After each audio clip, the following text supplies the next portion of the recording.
Vilain principal du film Thor Love and Thunder, Gorr est un vilain assez récent de l'univers Marvel, mais aussi l'un des plus intéressants. Et à l'heure où le film divise pas mal, notamment par sa réécriture du personnage façon MCU, je vous propose de découvrir son homologue en comics en nous intéressant aujourd'hui à son passé, à ses motivations et à ses pouvoirs. Loin de la version clairement différente des films, vidéo qui marquera le début d'un nouveau concept sur la chaîne, donc on n'oublie pas de marteler le pouce bleu et de s'abonner pour ne rien rater des prochaines vidéos.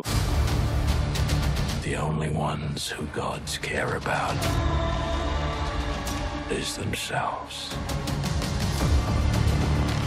Gorr est un extraterrestre issu d'une planète sans nom, au climat très hostile et dominé par la famine et les catastrophes naturelles. Il fait partie d'un groupe d'autochtones très croyants qui, entre deux cataclysmes, trouvent du réconfort en priant les dieux pour leur venir en aide. Mais alors qu'il n'était qu'un enfant, il vit un à un les membres de sa famille mourir, tués par des prédateurs et l'obligeant très vite à se débrouiller seul dans ce milieu hostile. Avant de refonder une famille quelques années plus tard, famille qui n'arrivera malheureusement pas à sauver à son tour, vu que sa femme, qui était enceinte à ce moment-là, périt lors d'un séisme et que leur fils, dernière famille qui lui restait, sombra quelques jours plus tard de famine. Anéanti et ayant perdu foi envers les dieux qu'il avait priés tout au long de sa vie, il fut exilé par son peuple et condamné à errer sans but dans le désert de sa planète, jusqu'au jour où il vit deux dieux s'entretuer et tomber à ses pieds, l'un d'eux étant Knull, dieu et roi des symbiotes. Genre Venom et Carnage quoi. Ayant désormais la preuve que les dieux existaient bel et bien, sa colère n'en fut que plus grande lorsqu'il comprit que ces derniers se foutaient royalement du sort de son peuple et de sa famille. Et lorsque le dieu qui s'opposait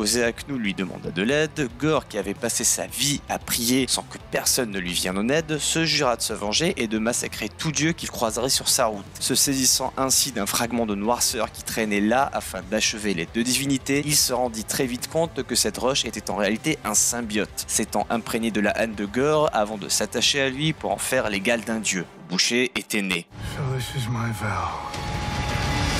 All gods will die. Les pouvoirs de Gorr lui viennent de son épée qui, de par ses origines symbiotiques, lui octroie les pouvoirs des êtres qu'elle a assimilés par le passé, conférant à Knull force, vitesse, endurance et longévité.